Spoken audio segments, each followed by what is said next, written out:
Il existe une vérité dure et inavouée à propos des femmes mariées que la plupart des hommes ne voient pas. C'est cette vérité qui les rend plus faciles à séduire. Non pas parce qu'elles sont faibles, ni parce qu'elles manquent de morale, mais parce que la nature humaine est programmée pour la tentation. Personne ne se réveille un jour en se disant « Aujourd'hui, je vais trahir tout ce que j'ai construit ». Non, cela se produit dans de petits instants, des conversations innocentes, des regards prolongés, le frisson subtil dans son cœur lorsqu'elle reçoit un message d'un homme qui n'est pas son mari. Les psychologues étudient ce phénomène depuis des décennies, ils appellent cela l'érosion lente des limites. Étape par étape, pensée après pensée, jusqu'au jour où elle se regarde dans le miroir et ne reconnaît plus la personne qui la fixe. Alors, pourquoi certaines femmes mariées sont-elles plus faciles à séduire? Pourquoi s'ouvrent-elles à ce qu'elles ont juré d'éviter? Et surtout, comment se le justifient-elles à elles-mêmes? Ce qu'il faut comprendre en premier lieu, c'est le vide qui s'installe en silence. Un mariage, à la base, c'est un partenariat. Mais que se passe-t-il quand ce lien commence à s'effriter? Toutes les femmes ne cherchent pas à fuir leur couple. Parfois, elles cherchent simplement à ressentir ce qu'elles ont perdu. Au début, il y avait la passion, les longues conversations, les regards complices, le sentiment d'être choisi. Mais avec le temps, la routine s'installe, les discussions deviennent mécaniques, les gestes prévisibles, et parfois, elle ne se sent plus vue, invisible malgré sa présence. Est-ce là que commence le danger? Le Dr John Gottman l'a souvent répété, ce qui tue un couple, ce n'est pas le conflit, c'est l'indifférence. Quand une femme ne se sent plus remarquée par son mari, son esprit commence à chercher ailleurs. Pas nécessairement un autre homme, mais une autre sensation, un autre regard, un autre écho à sa présence. Et parfois, ce regard vient de quelqu'un d'inattendu. Un simple compliment, une oreille attentive, un sourire au bon moment. Et soudain, elle se sent à nouveau vivante. Mais est-ce vraiment de l'infidélité ou juste un cri silencieux pour se reconnecter à elle-même?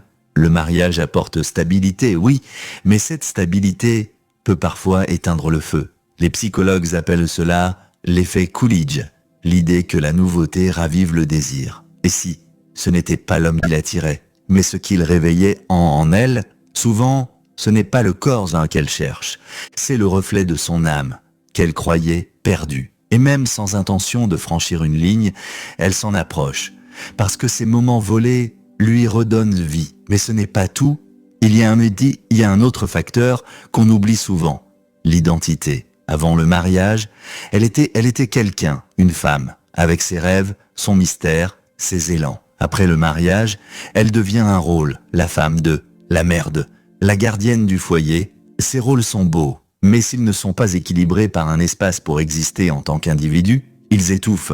Alors, que cherche-t-elle vraiment? Peut-être pas un homme, mais un miroir, un rappel qu'elle est encore elle. Et l'esprit, quand le cœur a déjà décidé, trouve toujours une façon de justifier. Personne ne se dit « Aujourd'hui, je vais trahir mon mariage ».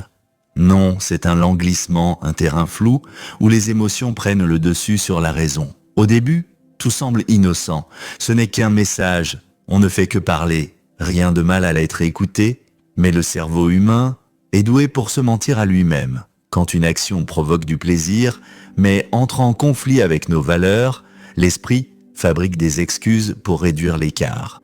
C'est ce qu'on appelle la dissonance cognitive.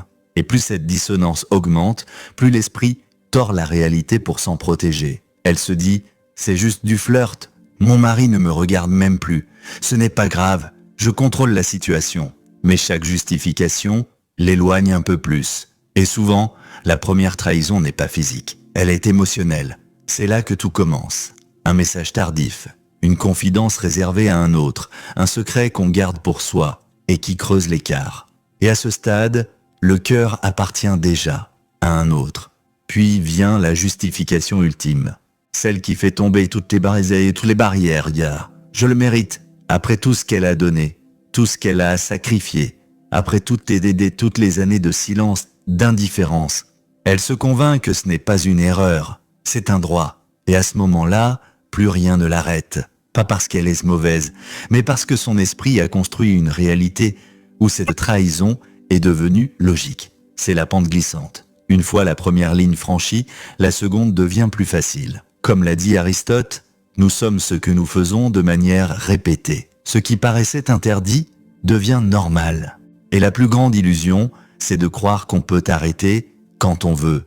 Mais est-ce vraiment possible? Les neurosciences nous disent le contraire. Le plaisir émotionnel active les mêmes circuits que la drogue. Le rush de dopamine, l'euphorie d'un nouveau lien peuvent devenir derrière une dépendance. Elle ne revient pas pour l'homme, mais pour ce qu'elle ressent en sa présence. Au début, mentir semble inconfortable. Puis, le cerveau s'adapte. La culpabilité devient stratégie. Elle devient meilleure pour cacher, pour compartimenter, jusqu'à ne plus ressentir de culpabilité du tout. Elle commence même à croire ses propres mensonges. Et plus le secret dure, plus il devient difficile à briser. Elle se dira « J'arrête bientôt, la semaine prochaine », mais les semaines deviennent des mois.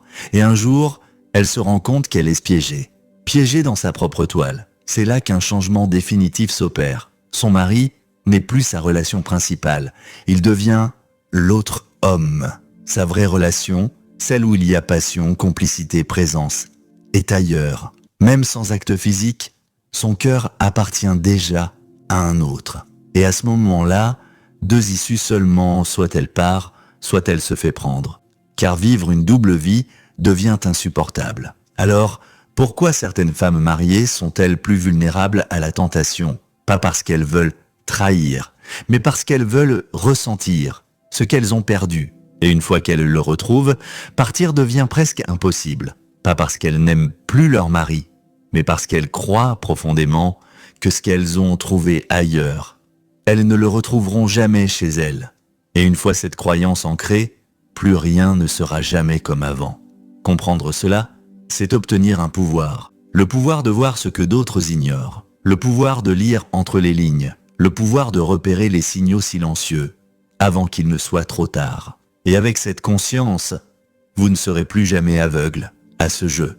Le pouvoir de voir ce que d'autres ignorent. Le pouvoir de lire entre les lignes. Le pouvoir